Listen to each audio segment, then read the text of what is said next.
Assalamualaikum warahmatullahi wabarakatuh. Alhamdulillah ala ma an'am wa ala ma takarram. Allahumma salli wa sallim ala sayyidina Muhammadin miftahi bab rahmatillah adada ma fi ilmillah salatan wa salaman daimaini bidawami mulkillah wa ala alihi wa sahbihi wa man wala amma ba'd. Para habaib, para kiai, para asatidah, hadirin wal hadirat yang dimuliakan oleh Allah Subhanahu wa taala. Di pagi hari yang mulia ini, alhamdulillah hujan yang turun insyaallah menandakan rahmat Allah yang turun di majlis kita ini. Hadirin yang dimuliakan Allah, dibahas melalui kitab Nasaih Diniyah yang disusun oleh Al-Imam Al-Habib Abdullah bin Alwi Al-Haddad yang barusan dikaji, disampaikan oleh guru kita Al-Habib Ali bin Abdurrahman bin Muhammad bin Ali bin Abdurrahman Al-Habsyi, yang mudah-mudahan membawa manfaat untuk kita sekalian. Dibahas di dalam kitab Nasaih Diniyah tentang nikmat yang Allah berikan kepada kita. Apa itu? Kedua tangan kita. Kedua tangan kita ini. Ini merupakan nikmat dari Allah Subhanahu wa taala. Bapak-bapak, ibu-ibu, ini tangan kalau kita renungkan merupakan nikmat yang sangat besar sekali. Saya nggak bisa bayangkan kalau kita nggak dikasih nikmat ini oleh Allah Ta'ala. Apa yang bisa kita perbuat? Apa yang bisa kita lakukan? Segala yang kita nikmati saat ini, pembangunan dan lain sebagainya, adalah buah dari tangan kita, anugerah dari Allah Subhanahu wa taala. Dan kalau kita lihat, ini tangan yang terbuat dari tulang, otot, daging yang dibungkus dengan kulit, ini nggak bisa dibuat oleh perusahaan manapun. Murni ciptaan Allah Subhanahu wa taala. Murni ciptaan Allah, dan Allah Taala memberikan ini semua kepada kita cuma-cuma. Anugerah dari Allah Subhanahu wa taala yang mana kita semua harus mensyukuri nikmat yang Allah berikan ini, bapak-bapak, ibu-ibu yang dimuliakan Allah. Nah, dengan tangan ini, hendaknya kita gunakan atau kita menggunakan tangan ini untuk hal-hal yang bermanfaat. Di dalam hadis baginda Nabi Muhammad sallallahu alaihi wasallam mengatakan, al-khalqu kulluhum iyalullah fa ahabbuhum ilallahi anfa'uhum li'iyalih. Sekalian makhluk Allah Subhanahu wa taala, mereka semua adalah bergantung kepada Allah Taala. Allah yang memberikan nafkah kepada mereka, Allah yang menopang kehidupan mereka. Al-khalqu kulluhum iyalullah, bergantung kepada Allah Subhanahu wa taala. Kemudian Allah bilang, dan dari sekalian makhluk Allah, yang paling dicintai oleh Allah adalah yang paling bermanfaat untuk makhluk-makhluk Allah lainnya. Karena itu, jadikan diri kita, bapak-bapak, ibu-ibu, sebagai orang-orang yang bermanfaat kepada umat manusia, sehingga kita menjadi orang yang dicintai oleh Allah Subhanahu wa taala. Apapun kemanfaatan yang bisa kita berikan kepada orang lain, lakukan. Dicatat pahala oleh Allah Taala, dan sebagai bentuk rasa syukur kita kepada Allah Subhanahu wa taala. Ini dengan tangan kita. Nabi ngajarin kita. Bahkan bapak-bapak, ibu-ibu, itu Nabi bilang, ini dikasih sama Allah nih, tangan, kaki, anggota badan, ya. Ini seharusnya ini kan barang ciptaan Allah, Allah kasih bakal kita. Kalau kita nyewa sama orang, ada harganya. Iya kan? Ada harganya. Kita kalau nyewa, ini enggak murah. Ini mahal. Ibaratnya itu setiap onderdilnya itu ada harganya. Kita kalau punya, saya lagi ngebangun di Bogor, itu perlu alat berat namanya eksavator. Itu kalau ada baut, copot aja, nyarinya susah, nyarinya mahal. Untuk menggali dan lain sebagainya, ya, alat berat kita gunakan. Ini juga tangan, kalau ada satu masalah aja, repot urusannya. Dan nggak ada suku cadangnya. Allah ciptakan ini, subhanallah, kalaupun rusak dia bisa tumbuh lagi. Dijadikan seperti itu oleh Allah Subhanahu wa taala. Ini harganya mahal, bapak-bapak, ibu-ibu yang dimuliakan Allah. Maka itu Nabi SAW tuh bilang, kullu sulama minan nas alaihi sadaqah. Ini setiap sendi-sendi dari tubuh kita ini, setiap hari itu kita harus bayar sedekah, mestinya seperti itu. Ada bayarannya, ada harganya. Kita kalau sewa sama orang, harganya mahal. Nah ini kita dikasih oleh Allah Ta'ala untuk menggunakannya. Ada harganya. Bagaimana itu ngebayarnya? Sampai itu dalam satu riwayat yang lain disebutkan, ini jumlah sendi-sendi yang ada di tubuh kita itu lebih kurang ada 360 sendi. Tiap hari kita mesti bayar sedekah, bayar harganya itu 360 sendi dengan bayarannya, dengan sedekah. Ayo, gimana itu kalau tiap hari? Aduh, bingung kita bayarnya. Kita kalau sama manusia tiap hari mesti bayar 360 sendi, ya, harga sewanya. Ya nggak mungkin satu sendi harganya 1.000 perak. Sehingga kita bayar 360.000 per hari, enggak. Pasti lebih mahal kalau kita sewa sama orang. Ya, minimal 100.000 per sendi. Waduh, iya. Sebab nih rusak satu aja, nggak berfungsi semuanya, cacat.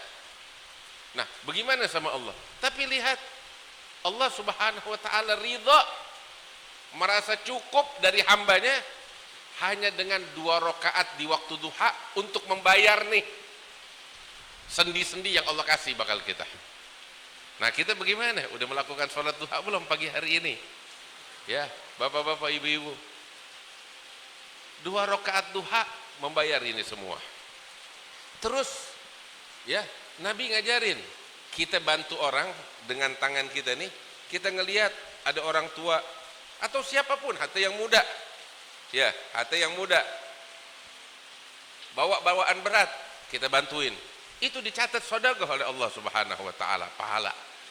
Ya, kita lihat ada orang mau naikin barang dari bawah mau ke mobil, mau ke kendaraannya, ke motornya, kita bantu dia cuma-cuma, itu dicatat pahala oleh Allah Subhanahu wa Ta'ala.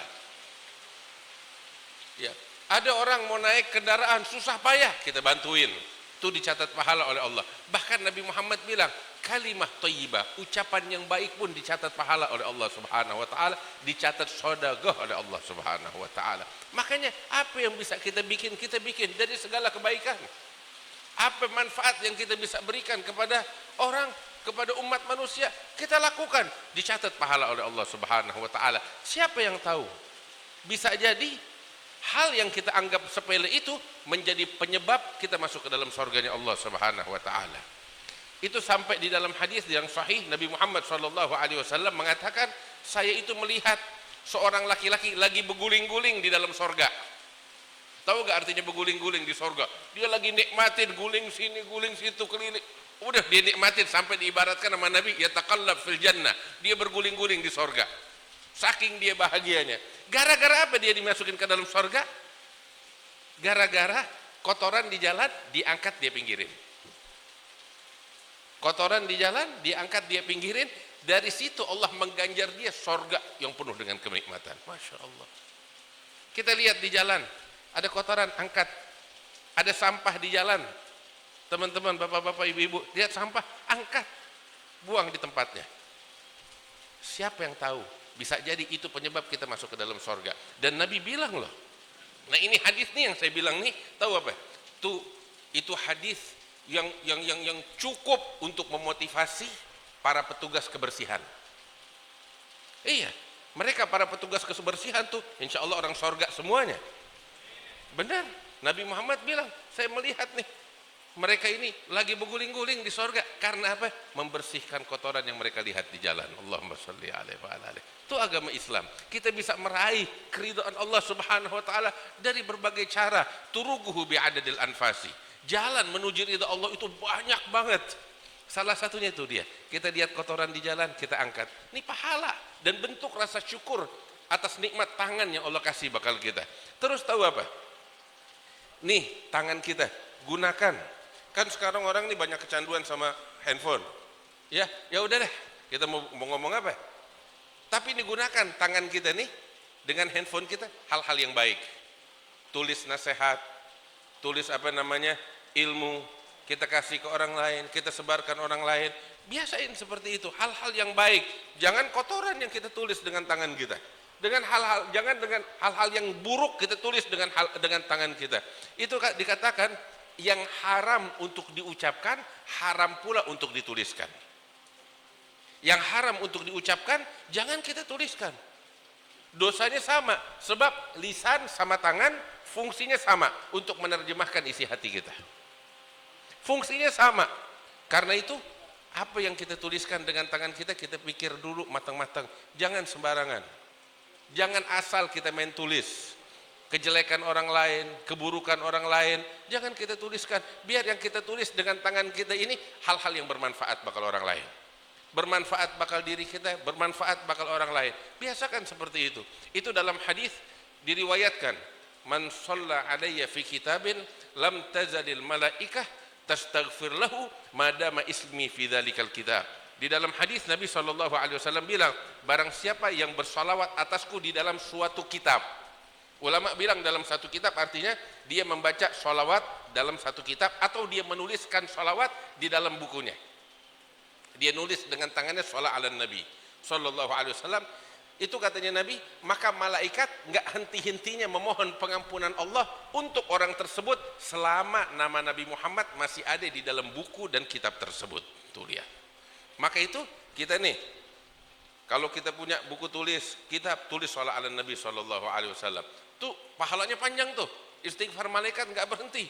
Ya, ketika kita menuliskan hal semacam itu, ya. Istighfar malaikat selama namanya Nabi Muhammad sholawat ala Nabi masih ada di bukunya kita, di tulisannya kita, itu pahalanya terus mengalir. Guru kami Al-Habib Umar bin Muhammad bin Salim bin Hafid bilang, dari hadis ini juga ya anjuran kita menulis hal-hal yang baik. Di antaranya apa tahu? Menulis ayat-ayat suci Al-Quran. Selama ayat-ayat suci Al-Quran yang kita tulis dengan tangan kita masih ada di lembaran, selama itu juga pahala pembacaan Al-Quran terus mengalir bakal kita. Sebab tulisan dan mulut sama fungsinya, menerjemahkan apa yang ada di dalam hati kita. Itu dia, gunakan tangan kita tuh untuk hal yang baik. Tulisan-tulisan yang baik kita tulis, kita sebarkan. Terus juga dengan tangan kita bekerja, mencari harta yang halal. Ini dengan tangan kita kerja. Yang kerja di kantor ketikannya, yang kerja di pabrik dengan tangannya, ibu-ibu dengan masaknya. Ya, itu setiap masakan yang ibu-ibu masak bakal suaminya atau bakal orang lain itu dicatat pahala oleh Allah Subhanahu wa taala. Selain dicatat sedekah tangan yang ibu gunakan untuk masak, itu pahala besar dari Allah dan bentuk rasa syukur kepada Allah Subhanahu wa taala atas itu nikmat. Betul ibu-ibu. Segala apa yang bisa kita lakukan, itu istri-istrinya Nabi seperti itu. Ada seorang istri Nabi namanya Zainab binti Jahash. Zainab binti Jahash ini tahu apa kesibukannya? Tangannya itu bagus. Dia itu apa namanya, bahasa kita kerajinan tangan. Bikin apa namanya? Apa bahasanya itu? Ya, artinya kerajinan tangan. Dia bikin manik-manik dan lain sebagainya. Dan itu didukung oleh Rasulullah Sallallahu Alaihi Wasallam. Istrinya Rasulullah Sayyidatuna Zainab. Dan dia ketika bikin manik-manik begitu kerajinan tangan, dia jual. Setelah dia jual, uang yang dia dapat dia bagi dua. Apa dia bagi dua? Setengah bakal dia, dan setengah lagi dia sedekahkan di jalan Allah Subhanahu wa taala. Itu sebagai contoh bakal kita ibu-ibu. Tangan kita digunakan untuk hal yang baik, untuk memasak, untuk menulis, untuk bekerja, dan ini dicatat pahala oleh Allah taala. Saya selalu bilang, orang yang kerja di pasar, orang yang kerjaan halal, itu bukan ngejar dunia, tapi itu adalah ibadah yang dicatat pahalanya oleh Allah Subhanahu wa taala. Sampai disebutkan di dalam hadis oleh Nabi Muhammad sallallahu alaihi wasallam, "Man bata kalan min amali yadihi bata maghfuran lah." Barang siapa yang tertidur di malam hari karena lelah atas pekerjaan tangannya yang halal. Pekerjaan tangannya yang halal, maka Allah taala menjadikan dia tidur di malam hari dalam keadaan dosa-dosa diampuni oleh Allah Subhanahu wa taala. Itulah anugerah Allah, itulah Islam yang indah, nggak bikin ribet, nggak bikin susah, semuanya nikmat. Apapun jalan yang bisa kita berikan manfaat bakal orang lain, dicatat pahala oleh Allah Subhanahu wa taala. Nah, tinggal nih tangan, bapak-bapak, ibu-ibu, kita jaga. Jangan kita melakukan kemaksiatan dengan tangan kita. Ya, jangan kita merampas harta yang nggak halal bagi kita dengan tangan kita. Kita rugi dunia dan akhirat. Jangan kita dengan tangan kita nih, mohon maaf, ngambil pulpen orang, ngambil duit orang, ngambil hal-hal yang bukan haknya kita. Jangan. Kita ngambil handphone orang, ya, ngambil handphone orang. Saya bingung, hadir maulid tapi handphone pada hilang, bingung saya. Ini kan orang kayak begini, ya Allah, gimana tuh ngadep Allah? Ini kan bikin malu. Gimana ngadep Rasulullah? Entah dia hadir maulid bukan untuk sholawat tapi untuk bikin dosa. Ya pikirin, ntar mau ngadep sama Rasulullah tuh pertanggungjawabannya bagaimana? Nah, jaga tangan kita, hal-hal kayak begitu kita jauhin, bapak-bapak, ibu-ibu. Segala hal yang bukan punya kita jangan kita sentuh. Yang bukan punya kita jangan kita sentuh. Kadang nemu duit di jalan, jangan, urusannya berat ntar hari kiamat ente.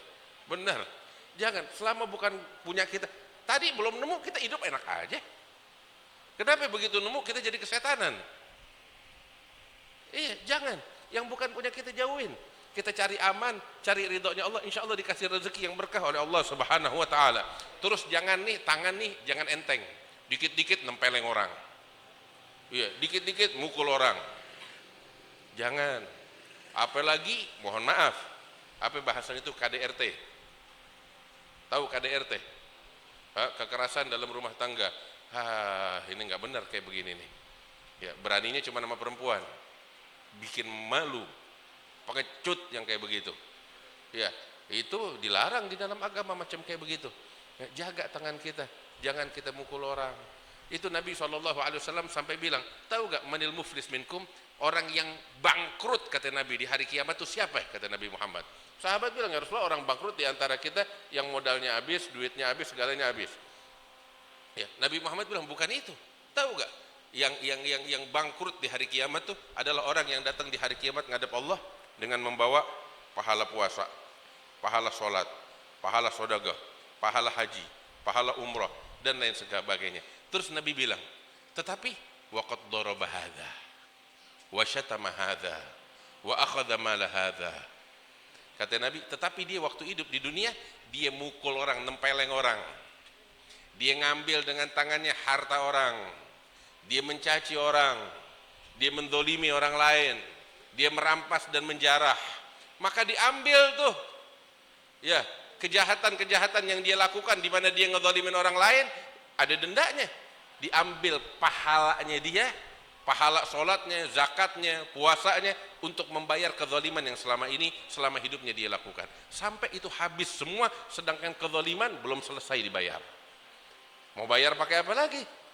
Akhirnya kemaksiatan, dosa orang-orang yang dizalimi diambil, dipikulkan kepada ini orang. Naudzubillah. Datang bawa pahala haji, umroh, ibadah dan lain sebagainya, tetapi ketika menghadap kepada Allah di pengadilan Allah, dia pulang dengan memikul dosa-dosa yang sangat banyak, sirna semuanya. Itu orang yang rugi. Itu orang yang rugi di dunia dan akhirat, khasirat dunia wal akhirah wa dzalika huwal khusranul mubin. Karena itu hadirin yang dimuliakan Allah Subhanahu wa taala, jaga diri kita, tangan kita, anggota badan kita dari hal-hal yang diharamkan oleh Allah. Salat duha jangan tinggal, sebagai bentuk rasa syukur kita atas nikmat yang Allah kasih. Bakal kita kemanfaatan apapun yang bisa kita lakukan dengan tangan kita, lakukan. Insya Allah dikasih keberkahan oleh Allah Subhanahu wa taala. Ini yang bisa saya sampaikan, mudah-mudahan membawa manfaat untuk kita sekalian. Allahumma ja'al jam'ana hadza jam'an marhuma, tafarruqana min ba'dihi tafarruqan ma'suma, wa la taj'al fina wa la minna wa la ma'ana syaqiyyan wa la mahruma. Sallallahu alaihi wasallam Muhammad wa alihi wasallam. Alhamdulillahirabbil alamin. Assalamualaikum warahmatullahi wabarakatuh.